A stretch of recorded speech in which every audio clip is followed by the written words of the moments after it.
नमस्कार दोस्तों, सृजन संवाद के नए अंक में आपका पुनः स्वागत है। अब तक हम कवि और कविता की बात करते रहे हैं, लेकिन आज हम कथा कहानी पर कुछ बात करना चाहते हैं। इसलिए आज हमारे खास मेहमान हैं श्री राजकमल जी। राजकमल जी दिल्ली कॉलेज ऑफ आर्ट से शिक्षा प्राप्त करने के बाद विभिन्न पत्र पत्रिकाओं के कला विभागों में अपनी सेवाएं प्रदान करते रहे हैं। अब तक आपके 3 उपन्यास और 4 कहानी संग्रह प्रकाशित हो चुके हैं। बातचीत के दौरान हम उनके इस कलाकर्म पर चर्चा करेंगे। सबसे पहले आज के इस अंक में राजकमल जी का हार्दिक स्वागत है। मेरा भी नमस्कार। जैसा कि हम देख रहे हैं राजकमल सर, आप लंबे समय तक एक चित्रकार के रूप में विभिन्न पत्र पत्रिकाओं के कला विभागों में अपनी सेवाएं प्रदान करते रहे हैं। आपका जो कथाकार वाला रूप है, वो कब हिंदी साहित्य के पाठकों के सामने सबसे पहले आया, हम इस बारे में जानना चाहेंगे। दोनों ही कलाएं मेरे साथ रही हैं बचपन से। जी सर। और चित्रकला भी मैं बचपन से करता था, स्कूल समय से करता था, और लेखन भी काफ़ी पहले शुरू हो गया था जब मैं 10वीं में पढ़ता था। जी। और ये मुझे विरासत में मिला, मुझे अपने पिताश्री से। उन हालांकि वो पढ़े लिखे तो नहीं थे, लेकिन उन्हें साहित्य का बहुत अभिरुचि थी, शौक था, तो बहुत किताबें ला करके पढ़ते थे, तो वही मुझे भी पढ़ने की आदत पड़ी। जी। और उसी से ये रुझान पैदा हुआ साहित्य के प्रति। और चित्रकला, आप उसे ईश्वरीय देन कहें तो वो थी ही। इस तरह से दोनों कलाएं चली। और चूंकि मैं पढ़ने का रुझान ज़्यादा था, तो इसलिए मैंने लिखना पहले शुरू किया। जी। चित्रकला साथ साथ चलती रही, लेकिन एक मज़ेदार बात यह है कि चित्रकला ने मुझे आगे बढ़ने का मौका दिया। नहीं तो मैं शायद शिक्षा भी प्राप्त ना कर पाता। जी जी जी जी। क्योंकि इस तरह से अवरोध रहे शिक्षा पढ़ने में मेरे, तो उस तरह से शिक्षा हो नहीं पाई, बीच बीच में ब्रेक हुए। तो मेरा जो एडमिशन हुआ दिल्ली में जी। वो एक मेरे चित्रकला के माध्यम से ही हुआ। जी। प्रिंसिपल का मैंने चित्र बनाया, वो बहुत खुश हुए। हालांकि मेरा 2 वर्ष का गैप था बीच में, और मुझे एडमिशन दिलवा दिया। बहुत तो मैं आभारी हूँ दोनों ही कलाओं का। जी जी। बेशक आप 2 कला माध्यमों में जो है निरंतर काम करते रहे हैं। आपकी 4 कहानी संग्रह सलीब पर सदी, उलझे रेशम के बीच, घर तिकोने नहीं होते और चुनी हुई कहानियां जी। प्रकाशित हो चुकी हैं। आपने काफी कहानियां जो है लिखी हैं। हम आज आपकी सबसे पहली कहानी पर बात करना चाहेंगे कि वो कौन सी कहानी थी जिससे हिंदी का साहित्य समाज एक कथाकार के रूप में आपका परिचय कराया। जिसने परिचय मुझे एक कहानियाँ तो लिखी गई शुरू से, लेकिन क्योंकि मैं संकोची स्वभाव का हूँ, तो ज़्यादा लोगों से मिलना जुलना नहीं, और टाइम्स ग्रुप में आने के बाद भी बहुत ज़्यादा मैंने अपने आप को लोगों से नहीं जोड़ा। ये मेरा स्वभाव रहा है जी। तो इसलिए बहुत देर से शुरुआत हुई। साहित्य के जो समाज है, साहित्य के जो सुधी लोग हैं, उनसे संपर्क में आने पर, और जब आप उनके संपर्क में आते हैं तभी आप उसमें कुछ अपनी बात कह पाते हैं, या लोगों को पता चलता है कि आप भी कुछ ऐसा कर रहे हैं या लिख रहे हैं। बेशक। तो माई का तहान मेरी एक कहानी थी। एक साहित्य की संस्था थी दिल्ली में, अब तो बहुत पुरानी संस्था थी। तो उन्होंने मुझे अपनी संस्था में बुलाया और कहानी पढ़ने के लिए कहा, और माई का थान कहानी मैंने वहाँ पढ़ी थी। तो लोगों को लगा कि हाँ, मैं कहानी लिखता हूँ, और अच्छी कहानी लिखी थी वो मैंने। जी जी जी जी। तो वो पहली कहानी थी। और छपने की कहानी जहाँ तक बात करें कि पहले कौन सी कहानी प्रकाशित हुई थी, तो बहुत इससे भी पहले वो एक वनिता पत्रिका शायद पटेल नगर से निकलती थी। वनिता पत्रिका। जी जी। तो वहाँ एक कहानी छपी थी जी। और एक और मज़ेदार बात, भी पहले हम 2-3 मित्रों ने खुद कहानी, एक पत्रिका निकाली थी कहानियों की, और उसमें कहानी छपी थी। बहुत सुंदर, बहुत सुंदर। तो सर ये कहानी लिखते वक्त आप किन तत्वों, किन पैमानों का, मानकों का ख्याल रखते हैं? देखिए, लेखक के लिए ये बहुत ज़रूरी है उसका संवेदनशील होना। जी। पहला सबक या पहला टिप्स या जो भी है, वो उसके स्वभाव से जुड़ता है। अगर वो संवेदनशील है जी। और वो होना ज़रूरी है किसी अच्छी कहानी लिखने के लिए ही। अच्छा-बुरा तो ख़ैर अलग बात है। क्योंकि सामान्य तौर पे जो भी कुछ घट रहा होता है हमारे समाज में, हमारे परिवार में, हमारे आस-पास जो भी घट रहा होता है, हर व्यक्ति उसे अपने-अपने नज़रिए से देखता है। बेशक। संवेदनशील व्यक्ति अलग तरीके से उसे लेता है और अगर वो कहीं उसको हॉन्ट करती है कोई चीज़, कहीं चुभती है जा कर के और वो लगता है कि मुझे ऐसा कैसे हुआ? मुझे इस पे कुछ कहना है। तो वो कहानी की शुरुआत होती है। जबरन आप कहानी नहीं लिख सकते, हालाँकि कोशिश की जा सकती है, लेकिन वो कहानी में वो बात नहीं आएगी, जी, जी। जो आप कहना चाहेंगे और कहानी का फलक तभी बड़ा हो सकता है जब वो दूसरों के साथ जुड़े। बेशक। देश-काल के साथ भी जुड़े, लोगों के साथ भी जुड़े, दूर तक की बात करे। ये नहीं कि मतलब 2-4 महीने में, 2-4 साल में भुला दिया जाए। जी। बहुत सी ऐसी कालजयी कहानियाँ हैं, जिन्हें हम आज तक याद करते हैं। आपने कालजयी कहानियों की और कथाकारों की बात कही। अ, अपने पूर्ववर्ती कथाकारों में कौन कथाकार आपको विशेष रूप से पसंद रहे हैं? यूँ तो बहुत से कथाकार हैं, जी, उपन्यासकार हैं, कथाकार हैं जिनको मैंने पढ़ा है जी। और वो उसमें कम-ज़्यादा आँकना तो ख़ैर मेरी इतनी वो नहीं है कि मैं उन्हें कम और ज़्यादा करके आँकूँ। आप प्रेमचंद को मैंने पढ़ा है, शरद को मैंने पढ़ा है, ये तो बंगाली के हैं ख़ैर। जी, जी। रवींद्रनाथ टैगोर को पढ़ा है। मेरे पसंदीदा लेखकों में आचार्य चतुरसेन हैं, अमृतलाल नागर हैं, आंगे राघव हैं। तो इनका मैंने बहुत पढ़ा है जी, जी। और यूँ तो बचपन में तो बहुत पॉकेट बुक्स के उपन्यास तो बहुत पढ़े हैं, जी। जिनसे खाद-पानी मिला है लेखन जी, का जी, जी। रुझान बढ़ा है। अ, आपके 3 उपन्यास प्रकाशित हुए हैं सर। फिर भी शेष, बांसुरी वाली और पोखर पार। अ, संयोग से मैंने आपके तीनों उपन्यास पढ़े हैं और आप ज़मीनी स्तर पर जाकर अपना शोध कार्य करते रहे हैं और आम आदमी को अपने कथानायक बनाते रहे हैं। हम विशेष रूप से बात करना चाहते हैं आपके हाल ही में प्रकाशित हुए उपन्यास पोखर पार की। अ, हम अपने दर्शकों के लिए चाहेंगे कि आप पोखर पार की कथानक और उसकी विषय वस्तु पर भी कुछ रोशनी डालें। ये उपन्यास एक बहुत लंबा समय लेकर के लिखा गया जी। और इसकी विषय वस्तु ऐसी थी कि जिसमें मुझे लगता था कि लिखा जाए, ना लिखा जाए। कई बार मैं सोच में पड़ जाता था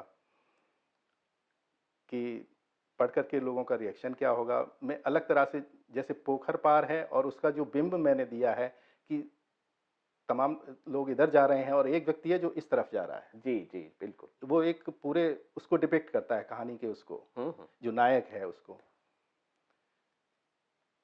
उसमें आज के दरअसल मेरे बहुत बार सोचता हूँ, धर्म को लेकर के, जाति को लेकर के जी।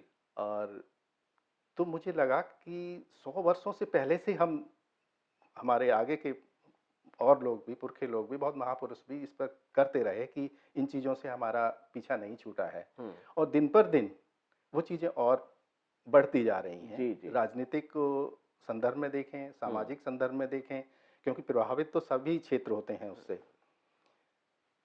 तो कुछ इस तरह की विडंबना नायक के का मैंने सोचा कि जो सोचता है कि मैं वो उसे मतलब उसका जो पालन वो पोषण है वो दलित के यहाँ हुआ है हुँ। और वो चाहता है कि मैं अपने और उसे उसके माँ-बाप कहा करते थे कि हम वो नहीं हैं। जी, जी, जी। तो वो उसकी खोज करता है कि दरअसल हम कौन हैं। हुँ। इसके बावजूद भी वो चाहता है कि ये चीज़ें नहीं होनी चाहिए। जी, जी, जी। लेकिन दबाव घर का भी होता है, आगे चल कर के बच्चों का दबाव होता है कि हम हुँ। नाम के आगे हम अपना नाम क्यों ना लिखें। हुँ, हुँ, हुँ। तो इस संदर्भ में वो फिर उसकी खोज करता है, पता चलता है कि हाँ, ऐसा है। उसके बावजूद भी वो उसका निर्णय यही रहता है कि नहीं, ठीक है, लेकिन हमें जाति सूचक शब्द नहीं लगाना है। 100 वर्षों से हम इसका इंतज़ार कर रहे हैं। यही इसी चीज़ को धर्म के रूप में भी उसने लिया है कि धर्म एक बहुत ही निजी मामला है। बेशक। उसे आप जबरन किसी पे थोप नहीं सकते, जी। हैं? तो तो धर्म निजी है तो उस पे किसी का जबर क्यों हो, जी, जी। हैं? और अगर बदल भी लेते हैं, तो बदलने से आपका जो सनातन है, इसमें एक बड़ी विडंबना ये है ना कि उसने और आसपास के माहौल को दिखाने की कोशिश की है कि लोग बदल रहे हैं, हुँ, अब धर्म भी बदल लिया है, हुँ। लेकिन देखा जाए तो सनातनी ही दिखाई देते हैं। जी, जी। उनके वो जो संस्कार हैं वो छूटते ही नहीं हैं बेशक, और लौट करके वो फिर वहीं लौटने की कोशिश करते हैं जी, जी, सनातन में। जी, जी। अ, तो ये भी उसे विडंबना लगती है कि ऐसा ये इसका बदलाव का फ़ायदा क्या है? ये इसके बहुत से कारण हो सकते हैं कि कुछ अपने आप को अपग्रेड करने के लिए, अपनी सामाजिक स्थितियों में सुधार के लिए, हुँ, हुँ। कुछ प्रलोभन में, किसी भी तरह से हो सकता है। तो ये विषय था इसका जी, मेन जी। रूप से, और इसको बहुत अलग, बहुत जगह-जगह के मतलब आम लोगों के नज़रिए से उसको दिखाने की कोशिश की है कि वो क्या सोचते हैं इसके विषय में और किस तरह से लेते हैं। हमने आपका ये उपन्यास पोखर पार पढ़ा है सर, और इसमें जो कथानक है और उसमें जो मुख्य पात्र है शोभन शास्त्री, हुँ, हुँ। उसकी जाति और धर्म को लेकर जो एक चिंतन है उसका एक अलग राह वो अपनाता है, और उससे जो एक द्वंद उसके जीवन में पैदा होता है, उसको आपने बयान किया है। जैसा अभी आपने कहा कि शिक्षा जो है, वो जाति और धर्म की दीवारों को तोड़ती है, लेकिन जो हमारी वोट बैंक की राजनीति है, ये उस प्रक्रिया को उल्टा जो है एक्युमुलेट करती है जाति और धर्म के नाम पर वोटर्स को। तो ये द्वंद भी मैंने इस उपन्यास में को पढ़ते वक़्त महसूस किया कि आपने उसको भी चित्रित किया है। जी, बिल्कुल, बिल्कुल। आपने सही कि उसमें जो राजनीति और 100 साल के लगभग 100 साल से भी ज़्यादा के बाद में जी, फिर से जाति आधारित जनगणना होने की जो बात हुई है, ये भी उसमें है। बिल्कुल, ये बिल्कुल, प्रकरण भी बिल्कुल। है और इस पर भी काफ़ी विमर्श की बात की गई है कि और उसके लिए सभी राजनीतिक पार्टियाँ चाहती हैं कि ऐसा हो, ज़्यादातर चाहती हैं कि ऐसा बेशक, हो। बेशक। क्यों चाहती हैं? जी, जी, जी। ये सभी जानते हैं कि क्यों चाहती हैं। तो वर्चस्व की बात है कि और सत्ता की बात है। जी, जी। ये उसमें ये भी है। और ख़ास करके मैंने इसमें एक विशेष धर्म को बुद्धिस्ट लेकर के मैंने उसके अम्बेडकर और बुद्धा के उसको लेकर के भी उस समाज को ले की बात की है जी, जी। कि वो किस तरह से परिवर्तित होते हैं, लेकिन बदलता कुछ भी नहीं है। वो रिज़र्वेशन का लाभ उसे उठाने के लिए फिर हाँ, बदलता सनातन कुछ नहीं धर्म है, को वो वहीं के वो शिव जी की पूजा करते हैं, यस, यस, यस। बुद्धा की भी पूजा करते हैं। हाँ। बुद्धा ने कहा था मुझे मत पूजिए, लेकिन फिर भी बुद्धा को पूजते जी, हैं। जी, जी, जी। सर आप लंबे समय से गाज़ियाबाद के इंदिरापुरम में रह रहे हैं। गाज़ियाबाद के साहित्यिक परिवेश को आप किस दृष्टि से जो है देख पाते हैं, देख रहे हैं? गाज़ियाबाद में अब गाज़ियाबाद कोई अलग मुझे लगता नहीं है। मेरा पता नहीं क्यों मुझे प्रादेशिकता जैसी कोई चीज़ मुझे अपने में लगी नहीं। जी, जी, जी। जैसे कि अब मैं आपको एक वाकया बताता हूँ कि हम यमुना विहार में भी रहे, यमुना पार इधर हुँ। जैसे कि अब हैं, तो हम पहले भी रहे हैं। तो वहाँ से लोग जाते थे तो कहते थे हम दिल्ली जा रहे हैं। जी। सिर्फ़ जमुना पार करनी हाँ, होती हाँ, तो हाँ, कहते यस। दिल्ली जा रहे हैं। शादरा क्षेत्र में रहते हुए। हाँ, सादा क्षेत्र में रहते थे। तो वो और ये तो एक बात हुई। यहाँ से मैं तो यहाँ से भी कहता हूँ, मैं तो समझता ही नहीं कि मैं गाज़ियाबाद में रहता हूँ, मुझे लगता है दिल्ली में ही रहता हूँ। और एक और है कि लोग मिलते हैं तो पूछते हैं कि आप कहाँ से हैं और उस आधार पे संबंध जी, उनके जी, आगे बढ़ते जी, हैं। तो ये आधार मेरा कभी रहा नहीं। जी। मुझे लगता नहीं कि मैं कहाँ का हूँ, मैं सिर्फ़ मुझे लगता है मैं हिंदुस्तान का ही हूँ। हुँ, हुँ, हुँ। जन्म मेरा ज़रूर वहाँ हुआ है, तो वो उससे कोई मुझे लगता है कि ऐसी कोई बात नहीं है। अ, हम ये जानना चाह रहे थे सर कि जैसे गुज़रे वक़्त में इलाहाबाद कला साहित्य का एक केंद्र रहा है। इस नज़रिए से गाज़ियाबाद को आप कहाँ पाते हैं? हाँ, मैं उस पर आ रहा था कि जी, जी। गाज़ियाबाद में यहाँ पर बहुत से लोग एनसीआर है, गाज़ियाबाद एक जी, ही जी। बात है। बहुत लोग बहुत साहित्यकार यहाँ आकर के दिल्ली से भी जी, माइग्रेट होकर आ के रहे यहाँ आए हैं। हैं, रहे हैं। तो यहाँ पर चूँकि दिल्ली में मेरे संपर्क उस तरह से मैं नहीं रखता था, नौकरी में था। यहाँ आके लगा है कि काफ़ी गतिविधियाँ हैं जी, साहित्य को जी, लेकर के, संगीत को लेकर के और कुछ ना कुछ होता रहता है। जी। और यहाँ आकर के हमने भी एक ककेहरा नाम से एक संस्था की हुँ, हुँ, हुँ। डॉक्टर अर्चना वर्मा और अशोक गुप्ता के सौजन्य से उनके सानिध्य में। जी। तो और आप लोगों की संस्था है, एक और संस्था है जो जो साहित्यिक गतिविधियां हर महीने करती रहती हैं, जी। तो बड़ा अच्छा लगता है कि जो नए हैं या जो पुराने भी हैं, हम्म, तो उनका आपस में मिलते हैं, बेशक। नए कुछ उनसे सीखते हैं, और जो पहले से वरिष्ठ हैं वो उनको कुछ सिखाते हैं। जी तो जी एक मौका मिलता है, अवसर मिलता है उन्हें कुछ सीखने का, और एक माहौल मिलना बहुत जरूरी है बिल्कुल। साहित्यिक। उससे ही रुझान, जो लेखक हैं जो आगे आना चाहते हैं, वो रुझान उनमें और ज़्यादा रुचि पैदा होती है, रुझान बढ़ता है। तो ये बहुत अच्छा लगता है कि यहाँ पर उस तरह की गतिविधियाँ बहुत अ, सुचारू रूप से चल रही हैं और बहुत अच्छे रुचि लेकर के की जा रही हैं। जी। मैं मुझे बहुत अच्छा लगता है। शुक्रिया शुक्रिया। नए कथा लेखकों के लिए आप क्या सुझाव, क्या संदेश जो है हमारे इस पटल के माध्यम से देना चाहेंगे? नए लेखकों के लिए मैं कहूँगा कि लेखक होने से पहले उनको पाठक होना बहुत ज़रूरी है। बेशक सर, बेशक। वो जितना पढ़ेंगे, उतना उनके लिए बहुत अच्छा रहेगा। एक बैकअप मिलता है आपको पढ़ने से, पता चलता है कि किस तरह का आजकल लिखा जा रहा है, कौन कैसे लिख रहा है और लिखने का क्या तरीका है। जी, जी। तो वो हम अपने वरिष्ठों से या लिखे हुए से ही सीखते हैं। पढ़ना बहुत ज़रूरी है, और चूँकि ये भी देखा जा रहा है कि इस समय जो डिजिटल का और आईटी का जो ज़माना है, उसने पाठ्य पुस्तकों का इस तरह की पढ़ाई को बहुत कम कर दिया है। लोग सिर्फ मोबाइल पर पढ़ते हैं या उस तरह से देखते हैं।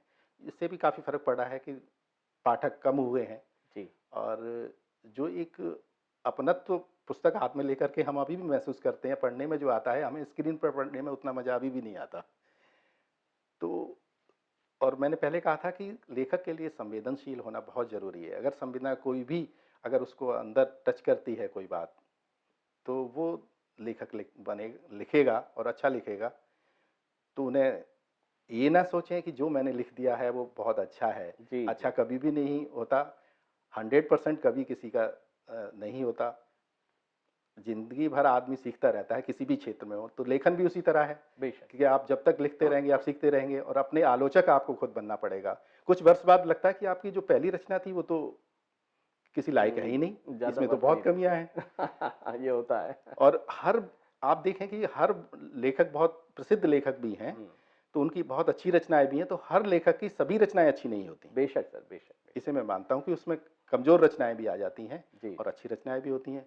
तो नए लेखक को भी ये सोच के चलना चाहिए कि पहली रचना उसने की है, वही उसमें वाह-वाह करें लोग या एकदम से छाप दें, उसमें निराश होने की बात नहीं है। आप हुँ। लगे रहिए, लिखते रहिए, जी, जी, जी। तभी आप उसमें कामयाब होंगे। अ, आपने डिजिटल टेक्नोलॉजी से पठन-पाठन की जो प्रक्रिया अब तक चली आ रही थी, उसके प्रभावित होने की बात कही है। इस पठन-पाठन की जो परंपरागत प्रणाली थी, तरीका था, वो अब कम ही देखने में आ रहा है। भविष्य में इसके रूप को आप और किस तरह से बदलता हुआ देख रहे हैं कि भई लोग जो है पुस्तक को उठाकर पढ़ना अब उतना सहज महसूस नहीं कर रहे हैं, जितना अपने फ़ोन पर ही वो किसी साहित्य को, कथा को, कहानी को पढ़ रहे हैं। तो ये पुस्तक संस्कृति एक तरीके से बदल रही है। इस पर आप क्या कहना चाहेंगे? बदल तो रही है, लेकिन फिर भी मैं आशावान हूँ कि ये पूरी तरह से खत्म नहीं होगा। जी, जी। वो तात्कालिक है, और ज़्यादा समय तक उसमें और परिवर्तन आएँगे अभी। हुँ, हुँ। और लेकिन ये जो हमारा प्रिंट मीडिया है या पुस्तकों का जो है, उस आकार में भी रहेंगी। और माहौल तो इस समय है कि हुआ है, और इसके लिए सभी स्तर पर, प्रशासन को भी, राज्य स्तर पर, देश के स्तर पर और सभी स्तर पर इस पर मतलब रुचि करने का पैदा करने के लिए कुछ करना चाहिए। हुँ, हुँ। लोगों में रुझान पैदा हो, साहित्यिक गतिविधियाँ हों, उसके लिए प्रशासन के तौर पर भी उन्हें करना चाहिए, जी, ताकि लोगों की रुचि उसमें और बने। बेशक, बेशक। हम ये देखते हैं सर कि पुस्तकालयों में जिस तरह से पहले युवा जो है, वो बड़ी संख्या में आपका पुस्तकें ढूँढते हुए मिलते थे, साहित्यिक पुस्तकें। वो अब पुस्तकालयों में अगर हम जाते हैं, तो वो दृश्य अब उस तरह से दिखाई नहीं देता है। बिल्कुल, बिल्कुल सही कह रहे हैं। और हमें अपना टीन एज से और यंग एज की उस समय की चीज़ें आ रही हैं कि दिल्ली पब्लिक लाइब्रेरी हुआ जी, करती जी, थी, और जी। उसकी मोबाइल लाइब्रेरी थी, जो जगह-जगह जाकर के खड़ी हो जाती थी उसकी बस, जी। और उसमें ही लाइब्रेरी होती थी, वहाँ से भी पुस्तक लिया करते थे, हुँ। और उसकी ब्रांचेज़ भी कई जगह थीं। तो ये सही है कि उस समय बहुत पढ़ने का इस तरह का माहौल था। अब सब कुछ आपको नेट पर मिल जाता है, तो आदमी वो वर्चुअली जो है वो पढ़ा जा रहा 6 है। इंच के स्क्रीन पर आप सब कुछ देखने की कोशिश कर जी, जी। लेते हैं, और सुविधाजनक है कि आप उसे कहीं भी मूव करते हैं तो साथ रख लेते हैं। बेशक। पुस्तकों को उठाए फिरना भी थोड़ा मुश्किल है। जी, तो जी। हर कोई भी चीज़, कोई इनोवेशन होता है, तो दोनों ही पक्ष होते हैं उसके। जी, जी। उजला पक्ष भी होता है, हाँ, थोड़ा हाँ। वैसा बेशक परिवर्तन हाँ, तो परिवर्तन प्रकृति का दोनों ही नियम पक्ष है। लेकर के आता है। हाँ। तो ये नहीं कि परिवर्तन है तो ये अच्छाई नहीं होगा, जी, जी, जी। और परिवर्तन को कोई रोक नहीं सकता। बेशक, बेशक। किसी भी क्षेत्र में किसी भी तरह का परिवर्तन, कोई कहे कि हम वापस 100 साल पीछे चले जाएँ, ये संभव नहीं वो है। संभव नहीं। आपको आगे बढ़ना ही पड़ेगा, हुँ, इन्हीं खामियों के साथ, अच्छाइयों के साथ, हुँ। सभी के साथ जी। आगे ही देखना होगा। फिर मैं एक उलझा हुआ सवाल जो है करने जा रहा हूँ। अपने समकालीन लेखकों में किन कथाकारों का लेखन आपको प्रभावित करता है? आप उसे उल्लेखनीय मानते हैं और ये मानते हैं कि वो एक अहम भूमिका अदा कर रहे हैं? कठिन सवाल है ये। आपने खुद उलझा हुआ कह दिया है। मेरे लिए भी कठिन है। फिर भी, फिर भी। कई लोग हैं, मैंने कहा ना कि हर व्यक्ति की दोनों तरह की रचनाएँ होती हैं। बहुत नए लेखक भी बहुत एक उनकी रचनाएँ भी बहुत अच्छी आ जाती हैं, जी। और बड़े लेखकों की भी कई रचनाएँ वैसी कमज़ोर हो जाती हैं। हुँ, हुँ। फिर भी मतलब कई कथाकार हैं जो मतलब जिनको हम अच्छा समझते हैं, अच्छे लगते हैं। जी, हालाँकि अर्चना वर्मा का मैं नाम लूँ तो कथाकार के रूप में नहीं हैं, जी। लेकिन उनकी लिखी हुई कहानियाँ पढ़ी हमने, नाटक पढ़े, तो हम दंग रह गए। बहुत बेशक, अच्छा बेशक, लिखती थीं। बेशक। संजीव अच्छा लिखते हैं। जी। विवेक मिश्र की कहानियाँ मुझे अच्छी लगती हैं। हुँ, हुँ। तो इसी तरह से ये है कि नाम लेना, वो थोड़ा-सा ऐसा है, और जिनका नाम ना लेना, वो लोग। नहीं, नहीं, ऐसी हाँ, कोई बात नहीं है। हाँ। जी, तो जी। कई बलराम की कहानियाँ बहुत अच्छी हैं। हुँ, हुँ। शुरुआती कहानियाँ बहुत अच्छी लिखी हैं, अब तो जी। वो नहीं लिख रहे हैं। अ, आध्यात्मिक सृजन की जो ये पहल है सर, ये सृजन संवाद साक्षात्कार श्रृंखला, इसे आप कितना उपयोगी, कितना रचनात्मक जो है मान रहे हैं? देखिए, ये एक तरह की अभिव्यक्ति है। जी, ये भी एक माध्यम है, जी, अ, और ये बहुत बड़ा माध्यम है कि बहुत ज़्यादा लोगों तक पहुँचना। तो जी, इस रूप में अगर इसे देखें तो ये बहुत बड़ा काम है। नहीं तो आप कितने भी कुछ भी लिखिए, कुछ भी कलाकर्म करिए, कुछ ये आप घर में हैं, तो कितने लोग जानते हैं? जी, क्योंकि आपने समाज के लिए वो कर्म किया है, समाज के लिए रचनात्मकता की है, जो रचना रची है, वो वहाँ तक जानी चाहिए। जी। तो ये बहुत बड़ा माध्यम है, और मैं साधुवाद देता हूँ कि इन्होंने ये काम कर रहे हैं, बहुत अच्छा है। आप हमारे स्टूडियो में आए, आपका बहुत-बहुत धन्यवाद सर। मेरा भी आपको नमस्कार। आपका भी और बहुत-बहुत शुक्रिया दोस्तों।